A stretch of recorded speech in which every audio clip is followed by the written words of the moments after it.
Astaghfirullah. Bismillahirrahmanirrahim. Assalamualaikum warahmatullahi wabarakatuh. Alhamdulillah wassalatu wassalamu ala rasulillah wa ala alihi wa sahbihi wa mawalah wa la hawla wa la quwata illa billahi wa ba'd. Kita lanjutkan kembali kajian kita yang masih membahas Siratul Mustafa alaihi salatu wassalam, dan kita masih bicara tentang dakwah sirriyah, dakwah tidak terang-terangan Rasul sallallahu alaihi wasallam. Pada minggu yang lalu kita sudah menjelaskan beberapa orang yang masuk Islam di permulaan dari keluarga Nabi sallallahu alaihi wasallam. Diawali dengan Khadijah, kemudian Ali radhiyallahu an, kemudian budaknya Zaid ibnul Harithah radhiyallahu an. Dan orang-orang ini masuk Islam pada waktu yang sama dalam satu hari. Baru kemudian Nabi sallallahu alaihi wasallam berdakwah keluar. Dan yang pertama kali yang menerima dakwah Nabi sallallahu alaihi wasallam di luar keluarganya adalah Abu Bakar Siddiq radhiyallahu anhu. Ma'asyiral muslimin yang dimuliakan Allah azza wa jalla, saya tertarik sedikit ingin menjelaskan keutamaan Abu Bakar. Karena Abu Bakar bagaimanapun namanya selalu disangkut-sangkutkan apabila kita bicara tentang sejarah Islam. Di dalam Al-Quranul Karim, Allah subhanahu wa ta'ala berfirman, illa tansuruhu faqad nasarahu Allah idh akhrajahu alladhina kafaru thaniya ithnaini idh huma fil ghar idh yaqulu li sahibihi la tahzan innallaha ma'ana. Jikalau kalian tidak menolongnya, maksudnya Rasul, maka sesungguhnya Allah telah menolongnya. Yaitu ketika orang-orang kafir musyrik Mekah itu mengeluarkannya dari Mekah. Sedangkan dia, maksudnya Abu Bakar, salah seorang dari dua orang ketika keduanya berada di dalam gua. Di waktu dia berkata kepada temannya Abu Bakar ini, janganlah kamu berduka cita karena sesungguhnya Allah bersama kita. Di dalam ayat ini ada kalimat tsaniyas naini. Abu Bakar adalah salah seorang dari dua orang. Maksudnya Rasul dan Abu Bakar. Tetapi apakah Abu Bakar itu orang nomor dua setelah Rasul yang berada di gua? Hanya itu saja keutamaannya? Tidak. Kita akan bentangkan makna daripada tsaniyas naini. Dia salah seorang dari dua orang yang berada dalam gua itu.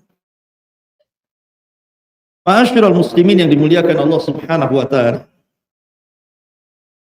Pertama, Abu Bakar Siddiq radhiyallahu an adalah orang nomor dua dalam Islam. Orang nomor dua dalam Islam setelah Rasul. Ya, memang di sana yang masuk Islam pertama Khadijah, Ali dan Zaid. Akan tetapi yang menampakkan Islam pertama setelah Rasul, Abu Bakar. Ketika Nabi SAW berdakwah di depan orang-orang Quraisy, datang Uqbah bin Abi Mu'aid hampir mencekik Rasul. Kemudian orang-orang mulai mendatangkan hendak mengeroyok Nabi SAW. Datang Abu Bakar. Ketika itu sahabat tidak ada yang berani. Bahkan Abdullah ibn Mas'ud radhiyallahu an sembunyi, takut. Karena di permulaan dakwah itu kaum muslimin hanya bisa dihitung dengan jari, sementara orang-orang musyrik ribuan. Tetapi Abu Bakar Siddiq radhiyallahu an datang menemui Nabi SAW dan menolong Rasul dan mengatakan, ataqtuluna rajulan yaqulu rabbi Allah. Ngapain kalian hendak membunuh orang yang mengucapkan Rabb kami Allah? Lepaskan dia. Tiba-tiba kemudian orang-orang musyrik pun melepaskan Rasul, berbalik mengeroyok Abu Bakar. Sampai hampir Abu Bakar mau mati. Pingsan. Kemudian Abu Bakar dibawa pulang dalam kondisi pingsan itu. Ketika siuman, ketika ibundanya meminta Abu Bakar untuk minum dan makan, Abu Bakar yang pertama kali mengucapkan, ma fa'alan nabiyyu sallallahu alaihi wasallam. Apa yang dilakukan Nabi sekarang? Selamat tidak? Artinya Abu Bakar orang nomor 2 dalam Islam, yang menampakkan Islam setelah Nabi sallallahu alaihi wasallam. Kemudian juga Abu Bakar Siddiq radhiyallahu anhu nomor 2 dalam al-fadl, keistimewaan setelah Rasul. Ingat kisah kemarin Amr ibn As radhiyallahu anhu datang kepada Rasul. Amr bin As ini bertanya kepada Rasul dengan harapan jawaban Rasul. Ketika ditanya siapa manusia yang paling kau cintai, itu dirinya. Itu harapan jawaban Nabi. Maka Amr bin As bertanya, ya Rasulullah, man ahabbun nas ilaika, siapa yang paling dicintai dari kalangan manusia kepadamu? Maunya Amr, Rasul mengatakan engkau. Tiba-tiba Rasul mengatakan Aisyah. Aisyah yang paling kucintai. Kemudian Amr menyusul lagi pertanyaannya, wa minar rijal, itu kan dari perempuan Rasul, dari laki-laki siapa? Tujuannya supaya Rasul mengatakan kamu. Tiba-tiba Rasul mengatakan Abu Bakar. Kemudian siapa lagi? Umar. Kemudian siapa lagi? Utsman. Kemudian siapa lagi? Disebutkan terus. Kata Amr bin As, saya nomor berapa Rasul? Kamu nomor 21. Tetapi dari sini Nabi SAW menyebutkan apa? Ketika Amr bin As radhiyallahu anhu mengatakan wa minar rijal, siapa dari kalangan laki-laki, pertama disebut kalimat Abu Bakar. Abu Bakar baru Umar. Artinya secara keistimewaan Abu Bakar menjangkau seluruh. Kemudian juga Abu Bakar Siddiq radhiyallahu anhu nomor 2 setelah Nabi sallallahu alaihi wasallam fil istisyar. Istisyar itu artinya Rasul kalau ada masalah maka pertama kali mengajak diskusi sebelum dengan sahabat yang lain, Abu Bakar yang dipanggil. Istisyar artinya. Suatu ketika Hafsah suaminya mati syahid, kemudian menjanda, maka Umar ibn Khattab radhiyallahu anhu sebagai ayahnya ingin mencarikan jodoh Hafsah. Datang dia kepada Utsman. Utsman, maukah kau menikah dengan putriku Hafsah? Tapi Utsman tidak ada keinginan untuk menikahi Hafsah. Kemudian Umar datang kepada Abu Bakar. Wahai Abu Bakar, maukah kau menikah dengan putriku Hafsah? Utsman masih mendingan jawab. Abu Bakar tak jawab sama sekali. Gondoklah Umar ini. Akhirnya kemudian setelah belakangan rupanya datang Nabi SAW meminang Hafsah. Barulah Abu Bakar buka suara. Ini Umar, waktu engkau tawarkan putrimu Hafsah kepadaku, aku tidak mau bicara. Kenapa? Karena Nabi SAW pernah menyebut-nyebut putrimu.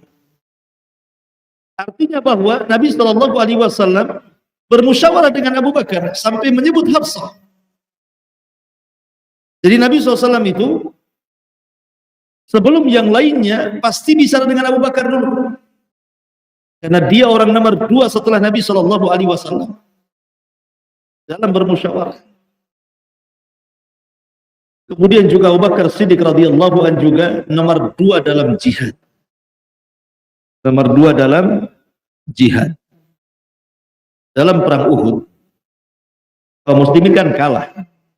Lain dengan perang Badar menang. Dalam perang Uhud kalah kaum muslimin. Ketika kemudian ada isu Nabi SAW terbunuh oleh Ibnu Qami'ah. Ibnu Qami'ah ini salah orang, disangkanya Nabi padahal bukan Nabi.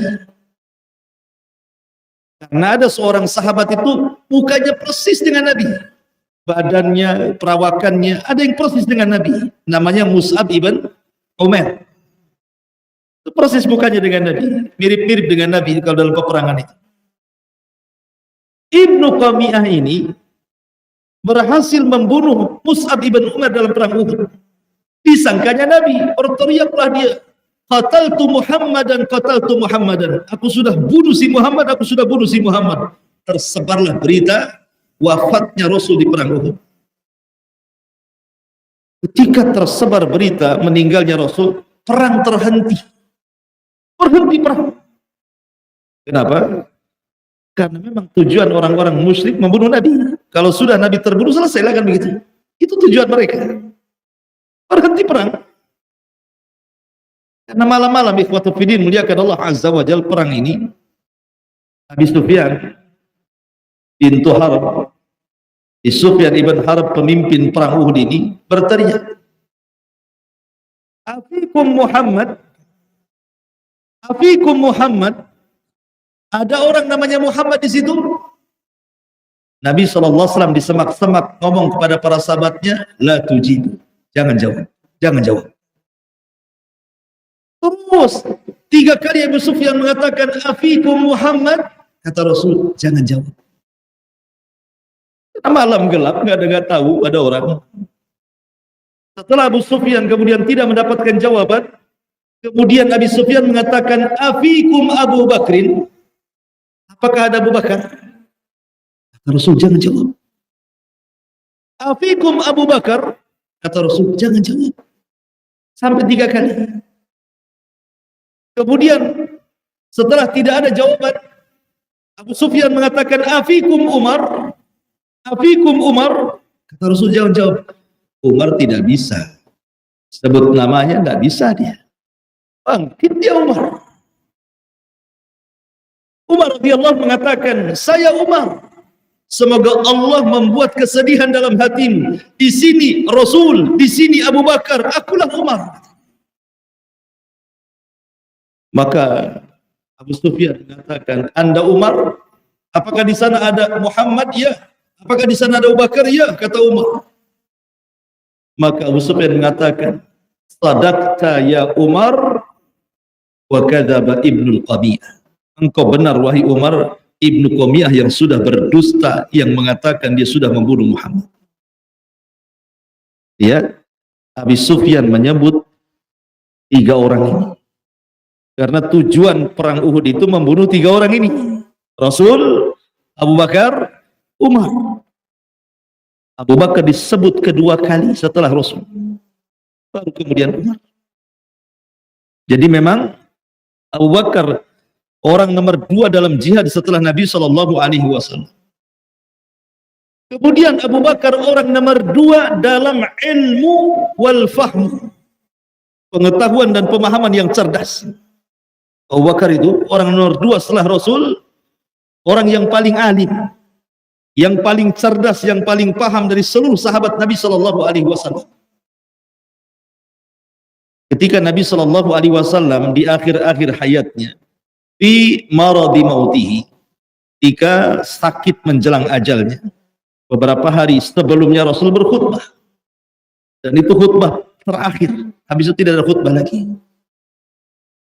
Dalam khutbah itu Nabi Shallallahu Alaihi Wasallam mengatakan, Innallaha khayyara abdan baina dunya wa baina ma indallah. Wahai manusia, sesungguhnya Allah telah memilih seorang hamba dengan dua pilihan.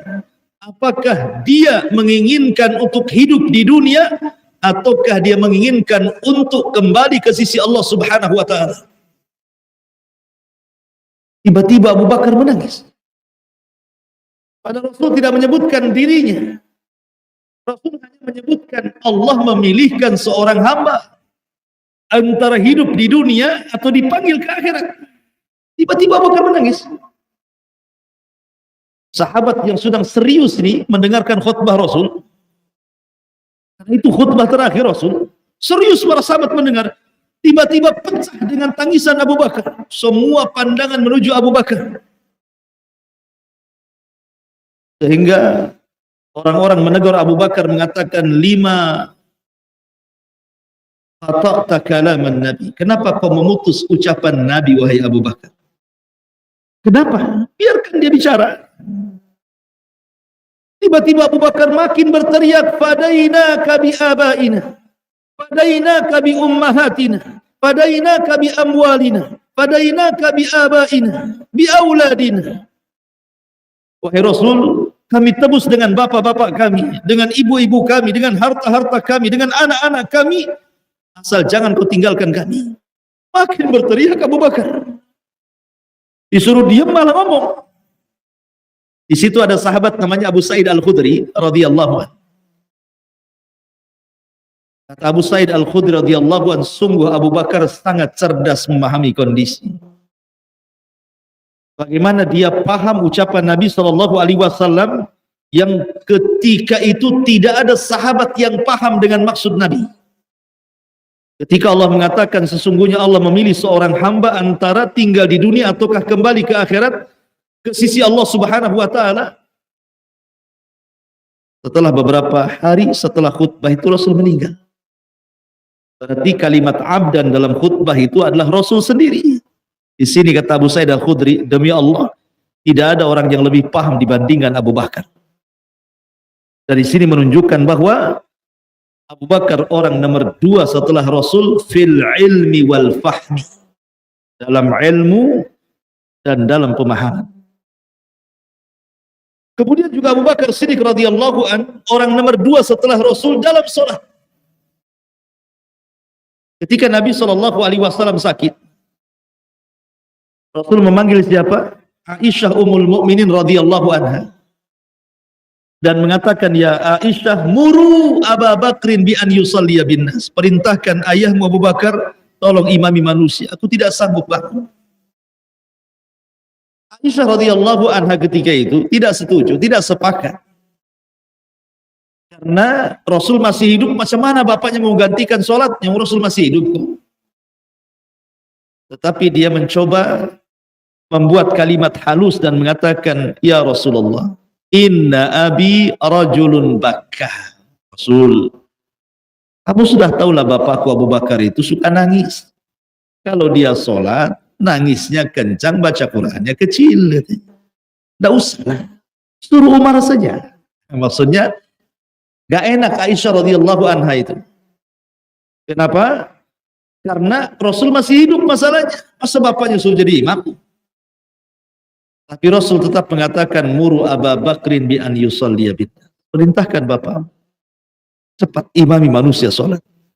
Lihat, dari sekian banyak para sahabat, di sana ada Umar, Uthman, Ali, di sana ada pakar-pakar Quran, Ubay ibn Ka'ab, Abdullah ibn Mas'ud, Mu'ad ibn Jabal, Zaid ibn Thabit. Ini pakar-pakar Quran nih. Tidak ada yang disebut kecuali Abu Bakar. Muru Abu Bakrin, perintahkan Abu Bakar saja. Ya, karena di balik itu ada suksesi kepemimpinan Abu Bakar. Sebelum Abu Bakar menjadi khilafah, sepeninggal Rasul, maka dia menjadi pemimpin dalam salat menggantikan Nabi Shallallahu Alaihi Wasallam. Maka Abu Bakar orang nomor 2 setelah Rasul dalam salat. Kemudian juga Abu Bakarlah orang nomor 2 setelah Rasul dalam haji. Ketika Nabi Shallallahu Alaihi Wasallam membebaskan kota Mekah dalam peristiwa Fathu Mekah yang Allah firmankan, "Idza jaa nasrullahi wal fath." Kemudian Nabi Shallallahu Alaihi Wasallam kembali ke Madinah pada tahun 9 Hijriah. Rasul memerintahkan kaum muslimin untuk haji duluan. Karena Rasul haji baru terrealisasi pada tahun ke-10 Hijriahnya. Jadi 9 Hijriah itu Rasul sudah memerintahkan kaum muslimin untuk haji duluan. Dan yang memimpin haji siapa? Abu Bakar. Abu Bakar yang memimpin haji ketika itu, baru setelah itu disusul Rasul pada tahun 10 Hijriahnya. Dari sini menunjukkan bahwa Abu Bakar orang nomor 2 setelah Rasul dalam haji. Abu Bakar tidak memilih siapa-siapa. Abu Bakar, Rasul memilih Abu Bakar Siddiq radhiyallahu. Termasuk Abu Bakar Siddiq radhiyallahu an orang nomor 2 setelah Rasul fil hijrah, di dalam hijrah. Setiap ada sahabat datang, Rasul saya ingin hijrah, hijrahlah kau ke Madinah. Setiap datang Rasul saya izin hijrah, hijrah kamu. Hijrah. Ketika Abu Bakar, Rasul saya ingin hijrah, jangan. Ditolak sama Nabi. Yang lain kalau hendak hijrah diizinkan sama Rasul, cepat kalian hijrah ke Madinah. Giliran Abu Bakar tidak dikasih. Sampai pada suatu siang, di mana orang Arab tidak pernah keluar siang-siang, karena di sana kan panas, terik matahari luar biasa di padang pasir, menyengat. Biasanya siang-siang di rumah orang-orang Arab itu. Tiba-tiba Rasul keluar ke rumah Abu Bakar Siddiq radhiyallahu an. Di sana ada Asma dan Aisyah radhiyallahu anhuma ketika itu masih kecil. Kemudian Rasul mengatakan, "Ya Abu Bakar, bisakah kau singkirkan 2 putrimu itu? Maksudnya saya ingin bicara 4 mata." Kata Abu Bakar, "Rasul, mereka berdua hanya anak kecil. Mereka berdua juga sudah masuk Islam. Gak apa-apalah mereka dengar." Kemudian Rasul mengatakan, "Ya Abu Bakrin, innallaha qad adzina li bil hijrati." Wahai Abu Bakar, Allah sudah izinkan aku untuk hijrah. Ketika mendengar hal itu, Abu Bakar langsung menyebut, "As-sohbatu ya Rasulullah." Rasul, aku ikut bersamamu Rasul.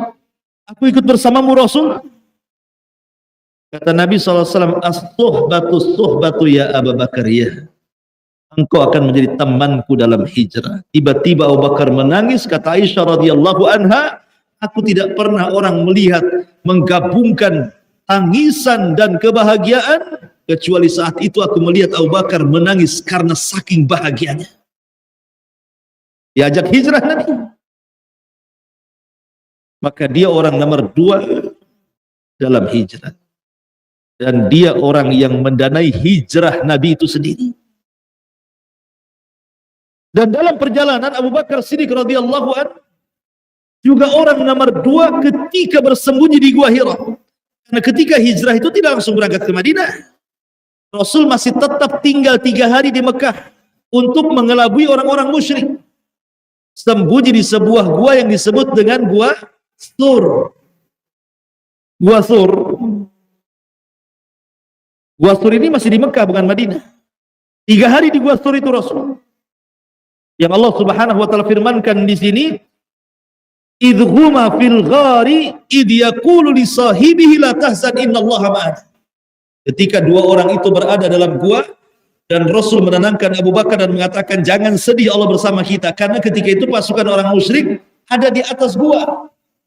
Kata Abu Bakar, "Kalau lonjorkan kaki ke depan pasti mereka akan melihat." Karena ghar itu lain dengan Al-Kahfi. Ada suratul Kahfi. Kalau Kahfi itu guanya lah dalam, panjang. Kalau ghar itu Gua kecil saja, lubang gitu saja, disebut ghar. Jadi Abu Bakar orang nomor 2 dalam gua itu, dan dia juga orang nomor 2 dalam jihad. Bahkan Abu Bakar Siddiq radhiyallahu an adalah orang yang sangat paham kondisi kaum muslimin setelah Rasulullah SAW. Ketika Nabi SAW meninggal dunia, semua para sahabat tidak percaya. Gimana mau percaya orang yang dicintainya tiba-tiba berlalu begitu saja? Sampai-sampai sahabat tidak ada yang sanggup berdiri karena sedihnya mendengar kematian Rasulullah. Jika Aisyah radhiyallahu anha tidak sanggup bangun karena kepala Rasul ketika meninggal di paha Aisyah. Sehingga Aisyah radhiyallahu anha kemudian berusaha bangkit ke arah pintu yang berdempetan dengan Masjid Nabawi. Kemudian Aisyah radhiyallahu mengatakan, "Mata Rasulullah, mata Rasulullah." Rasul sudah meninggal, Rasul sudah meninggal. Ketika sahabat mendengar Rasul sudah meninggal, semua sahabat langsung terdiam. Ada yang menangis, ada yang tidak bisa bangkit, ada tidak yakin. Umar langsung kemudian pergi mengambil pedangnya dan mengatakan, siapa yang mengatakan Muhammad sudah mati, ku penggal lehernya. Dia tidak mati, dia sedang pergi 40 hari dan akan kembali untuk mematahkan tangan dan kaki orang munafik. Ali tidak sanggup bangun, Utsman tidak sanggup bangun karena sedih, tidak yakin dan tidak percaya. Kecuali Abu Bakar. Abu Bakar bisa menghadapi kenyataan seperti itu, menenangkan kaum muslimin di saat kesedihan mereka. Dia coba mendatangi Umar dan mengatakan, uskut ya Umar, diam, duduk kamu, ijlis. Tapi Umar tetap saja berteriak. Akhirnya ditinggalkan Umar naik ke atas mimbar. Kemudian manusia mulai memperhatikan Abu Bakar, apa yang akan dikatakan Abu Bakar. Tiba-tiba Abu Bakar mengatakan, ya ayyuhan nas, man kana minkum ya'budu Muhammadan, fa inna Muhammadan qad mat, wa man kana minkum ya'budu Allah, fa inna Allah hayyun la yamut. Manusia, kalau kalian masih menyembah Muhammad, Muhammad sudah mati. Tapi kalau kalian menyembah Allah Subhanahu wa taala, Allah zat yang mahid dan tidak pernah mati. Kemudian Abu Bakar membacakan ayat wa ma Muhammadun illa rasulun qad khalat min qablihi rusul afa immata aw qutilan qalabtum ala a'qabikum wa man yanqalib ala akibaihi falan yadurrallaha syai'a wa sayazillahu syakirin. Muhammad itu sama dengan rasul-rasul sebelumnya. Apakah kalau dia mati kalian akan murtad? Apakah kalau dia mati kalian akan murtad? Siapa yang murtad ke belakang kalian tidak memadaratkan Allah sedikit pun, karena Allah hanya membalas orang-orang yang hanya bersyukur kepada Islam. Barulah manusia tersadar. Oh, lihat. Memang Abu Bakar luar biasa, kepiawaiannya, talentanya persis menguasai apa yang dikuasai Nabi Shallallahu Alaihi Wasallam, bisa menenangkan manusia. Begitulah Abu Bakar orang nomor 2 dalam akhlak. Abu Bakar juga orang nomor 2 setelah Rasul dalam akhlak. Ketika Abu Bakar Siddiq radhiyallahu anhu di permulaan dakwah disempitkan dakwahnya. Abu Bakar itu sudah lama ingin hijrah sebenarnya. Sampai suatu ketika dia hijrah, betul-betul dia ingin hijrah. Dia sediakan untanya, dia sediakan perbekalannya, kemudian dia pergi ke perbatasan, hampir keluar dari Mekah, dicegat sama Ibn Dighina. Ibn Dighina ini orang kafir tapi baik. Disangka Ibn Dighina ini Abu Bakar bawa barang banyak di atas unta itu mau niaga, mau dagang ke Syam. Jadi Ibn Dighina ini tanya sama Abu Bakar, ila aina anta tadhhab ya Abu Bakar? Mau pergi kemana kau ya Abu Bakar? Sibuk kali mungkin bahasa kita, mau pergi kemana? Tiba-tiba Abu Bakar mengatakan, inni muhajirun ilallah ya Ibn Dighina. Aku ingin hijrah, biarkan aku keluar dari Mekah. Kata. Kemudian kata Ibn Dighina, emang kenapa dengan orang-orang Mekah? Kata Abu Bakar, qad adautumuni, mereka sudah menyakiti aku. Apa salahnya aku beribadah? Kenapa mereka membenciku? Kata Ibn Dighinnah, persis seperti pujian Khadijah kepada Rasul saat Nabi SAW menjumpai malaikat Jibril dalam bentuk asli memiliki 600 sayap, yang satu sayap terbentang antara barat dan timur, menggigil ketakutan, mencari Khadijah, kemudian mengatakan, ya Khadijah dathiruni dathiruni, wahai Khadijah selimuti aku. Kata Khadijah pada Nabi SAW, wallah la yuhzikallah abada, wahai suamiku, orang sepertimu nggak mungkin dihinakan Allah. Innaka latasilur rahim, engkau ini suka silaturahim, wa tuqrid dhaif, engkau suka menghormati tamu, engkau suka membantu orang-orang yang kesulitan, engkau suka membantu orang-orang yang kepayahan. Kemudian disebutkan sifat-sifat Rasul. Rupanya apa yang disifatkan Khadijah kepada Nabi SAW persis seperti yang disifatkan Ibn Dighinnah kepada Abu Bakar. Apa kata Ibn Dighinnah? Ya Aba Bakrin, orang sepertimu la takhruj wa la tukhraj, jangan keluar dan tidak boleh dikeluarkan dari Mekah. Engkau ini orang yang menyambung silaturahim, engkau ini orang yang menjamu tamu, engkau ini orang yang membantu manusia, persis seperti yang dikatakan Khadijah kepada Rasul, dikatakan Ibn Dighinnah kepada Abu Bakar. Menunjukkan apa? Abu Bakar orang nomor 2 dalam akhlak setelah Rasulullah sallallahu alaihi wasallam. Luar biasa Abu Bakar ini. Kemudian juga Abu Bakar Siddiq radhiyallahu anhu orang nomor 2 dalam al-qadha, memutuskan sebuah putusan. Karena apabila Nabi SAW masih hidup, kalau ada orang masalah datang kepada Rasulullah, kemudian Rasul memutuskan perkara, selesai, damai.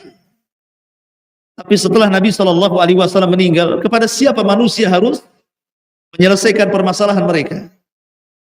Datang kepada Abu Bakar Siddiq radhiyallahu anhu. Karena Rasul mengatakan, iqtadu billadaini min ba'di Abu Bakrin wa Umar. Ikutilah sepeninggalku, kata Rasul, Abu Bakar dan Umar.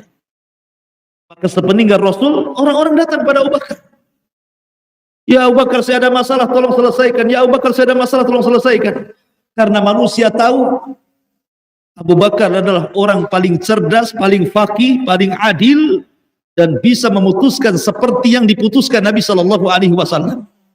Dia orang nomor 2 dalam qadha, dalam mahkamah setelah Nabi SAW.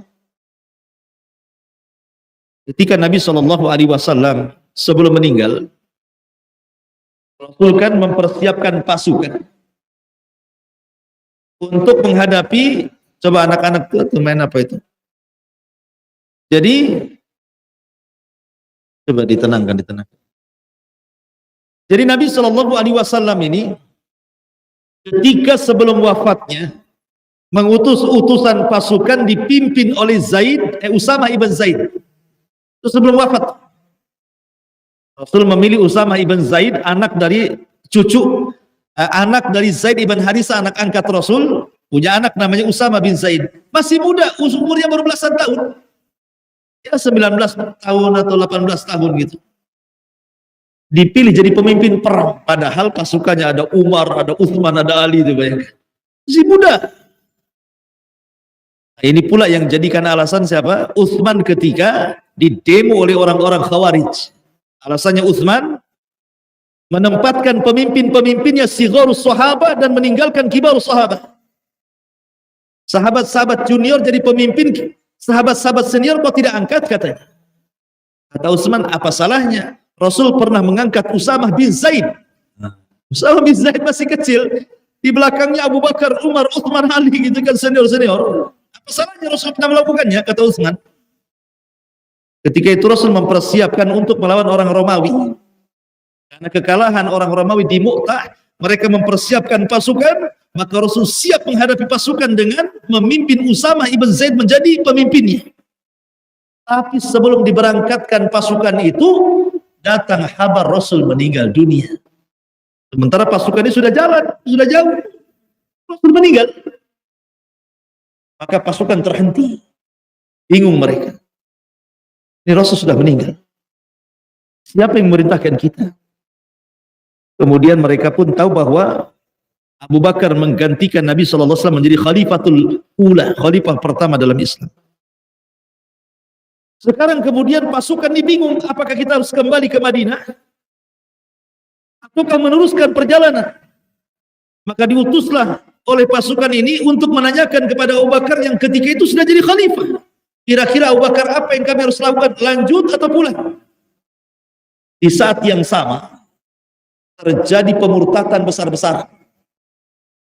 Hampir semua kabilah-kabilah Arab murtad, kecuali hanya daerah Hijaz saja yang tidak murtad itu. Karena banyaknya nabi palsu bermunculan di zaman itu. Ada Al-Aswad Al-Ansi, ada Musailamah Al-Kadzab, ada Sajah, ada 4 orang yang masyhur nabi-nabi palsu itu. Ketika itu Abu Bakar Siddiq radhiyallahu anhu mengatakan, aku akan tetap memberangkatkan pasukan yang sudah diberangkatkan tadi. Padahal Umar meminta kepada Abu Bakar, tarik pasukan untuk menjaga Madinah. Jangan sampai Madinah diserbu. Tapi Abu Bakar kekeh, tidak. Aku tidak akan memberhentikan pasukan yang diberangkatkan Rasul. Berangkat kalian sebagaimana perintah Nabi SAW. Oh, itulah Abu Bakar.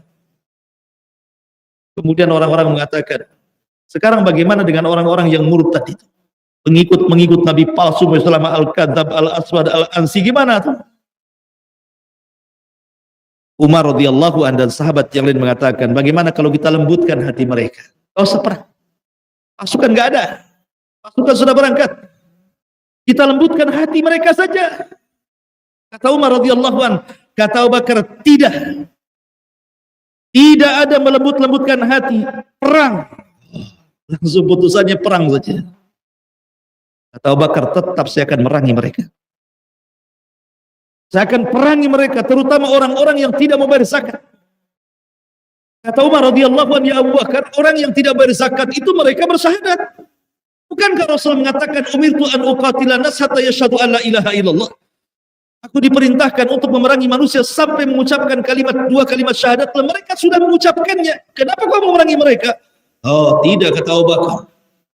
Kata Abu Bakar Siddiq radhiyallahu anhu, "Lau mana'uni iqalan kanu yu'adduna fi ahdi Rasulillah sallallahu alaihi wasallam laqataltuhum ma farraqtu baina salata wa zakat." Abu Bakar Siddiq, tidak. Kalau mereka berani tidak menyerahkan zakat walaupun sekecil anak unta kepadaku yang dulu mereka berikan kepada Rasul, demi Allah ku perangi mereka, karena aku tidak akan membedakan antara salat dan zakat. Barulah kemudian putusan Abu Bakar ini jadi putusan mutlak. Akhirnya Umar pun diluaskan hatinya, kaum muslimin diluaskan hatinya. Akhirnya sisa-sisa pasukan yang ada di Madinah itulah yang kemudian memberantas para orang-orang yang tidak bayar zakat, para murtadin, orang-orang nabi palsu. Dan Allah tolong membuat orang Romawi takut, Persia takut, musyrik takut, munafik takut, sehingga ulama mengatakan, demi Allah Islam ditolong 2 manusia, fi yaumir riddah wa fi yaumil mihnah. Di hari ketika banyak orang murtad dengan Abu Bakar Siddiq radhiyallahu an, dan di hari ketika manusia diuji dengan Al-Quran makhluk atau bukan makhluk, dengan Ahmad ibn Hanbal atau Imam Ahmad ibn Hanbal rahimahullahu ta'ala. Itulah Abu Bakar Siddiq radhiyallahu anhu. Memang nomor 2 dalam putusan. Dan setiap putusannya pasti cocok. Dan Allah berkahi. Tidak meleset. Abu Bakar itu orang cerdas.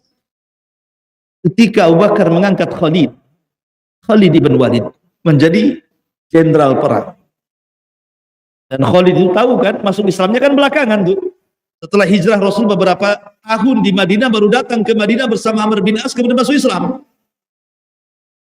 Sehingga menurut Umar, Khalid ini kurang agama karena baru masuk Islam. Kenapa kau angkat dia jadi pemimpin? Pilihlah Abu Ubaidah bin Jarrah yang sudah jelas-jelas as-sabiqun al-awwalun. Abu Bakar tidak. Aku pilih Khalid. Maka setiap peperangan yang dipimpin Khalid di masa Abu Bakar tidak pernah dikalahkan.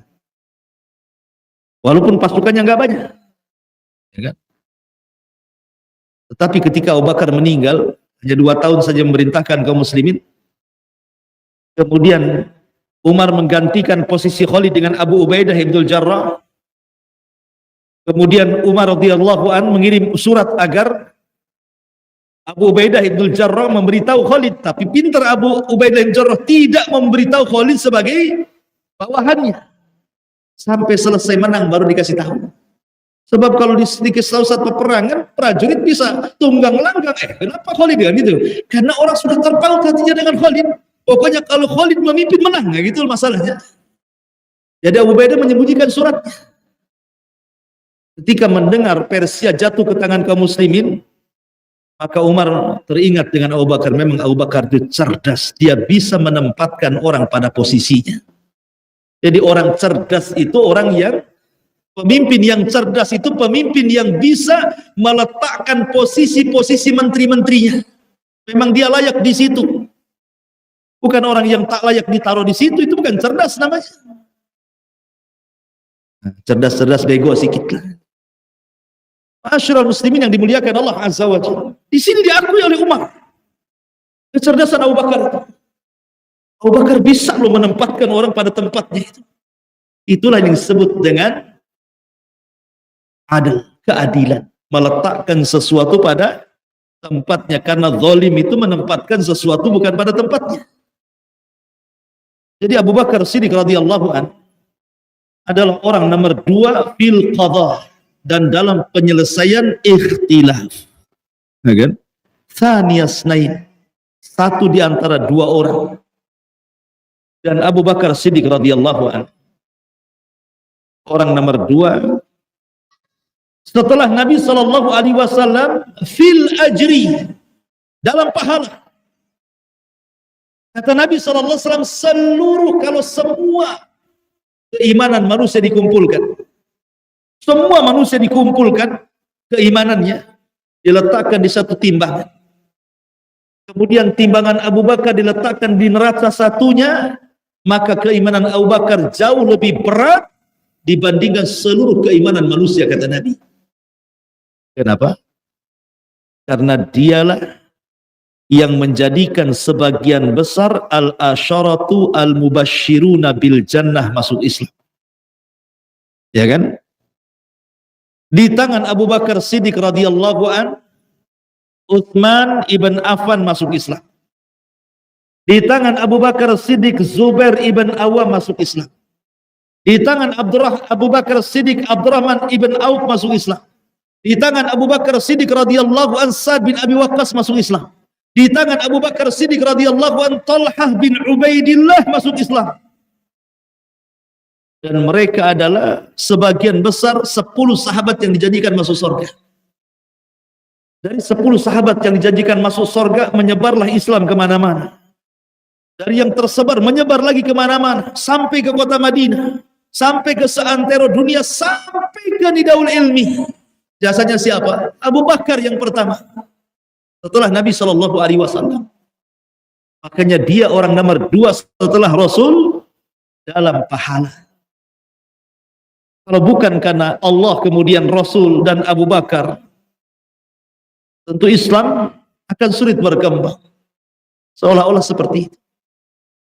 Karena di awal dakwah itu kan perlu harta, ikhwan. Semua harta Abu Bakar seolah-olah harta Nabi. Makanya ketika Nabi SAW melihat Abu Bakar kemudian dikritik oleh para sahabat gara-gara memotong ucapan dia ketika khutbah, apa kata Rasul? Da'u Abu Bakrin yatakallam. Jangan kalian berisik, biarkan Abu Bakar bicara. Semua pintu di masjid ini untuk kalian sudah tertutup kecuali pintu Abu Bakar. Semua kebaikan kalian kepadaku sudah kubalas kecuali kebaikan Abu Bakar, hanya Allah yang bisa membalasnya, kata Rasul. Luar biasa. Siapa yang bisa menandingi kebaikan Abu Bakar? Aku tidak pernah merasa aman menggunakan harta siapapun, kata Rasul, kecuali harta Abu Bakar. Dari sini menunjukkan apa? Abu Bakar orang nomor 2 setelah Rasul fil ajri, dalam itulah makna thaniyasnaini, satu di antara dua orang itu. Abu Bakar Siddiq radhiyallahu anhu. Ma'asyiral muslimin yang dimuliakan Allah Azza wa Jalla. Dalam dakwah sirriyah ini, maka Nabi SAW langsung menemui Abu Bakar. Subhanallah, tidak ada seorang sahabat yang masuk Islam dengan keyakinan, tidak ada keraguan-raguan kecuali Abu Bakar. Kalau yang lain diajak Islam itu masih ragu-ragu. Iyakah Muhammad itu Nabi? Masih gitu dia. Betulkah? Masih gitu. Nah, tengok dulu. Lihat dulu ucapannya. Ragu-ragu. Termasuk Umar. Kecuali Abu Bakar. Tidak ada keraguan. Ketika Nabi menawarkan Islam kepada Abu Bakar. Aslim ya Abu Bakar. Masuklah ke dalam Islam ya Abu Bakar. Langsung asyhadu an la ilaha illallah wa annaka Rasulullah. Tidak ada keraguan sedikit pun. Sejak itulah makanya wajar nempel kalimat As-Siddiq di belakang kalimat Abu Bakar. Karena dia mudah membenarkan. Tidak ada keraguan. Bahkan satu keluarga, 4 generasi semua jadi sahabat Nabi Abu Bakar. 4 generasi. Bayangkan. Tidak ada 4 generasi yang semua jadi sahabat Rasul kecuali keluarga Abu Bakar. Saya runut. Bapaknya Abu Bakar siapa? Abu Kuhafah. Abu Bakar itu namanya Utsman ibn Abi Kuhafah. Abi Kuhafah masuk Islam, jadi sahabat Nabi. Punya anak Abu Bakar, jadi sahabat Nabi. Abu Bakar punya Abdurrahman, jadi sahabat Nabi. Abdurrahman punya anak, jadi sahabat Nabi. 4 generasi, semua sahabat Nabi. Enggak ada di zaman itu yang satu keluarga masuk Islam kecuali Abu Bakar. Ibunya masuk Islam, ayahnya masuk Islam, pamannya masuk Islam, ponakannya masuk Islam, semua cucunya masuk Islam.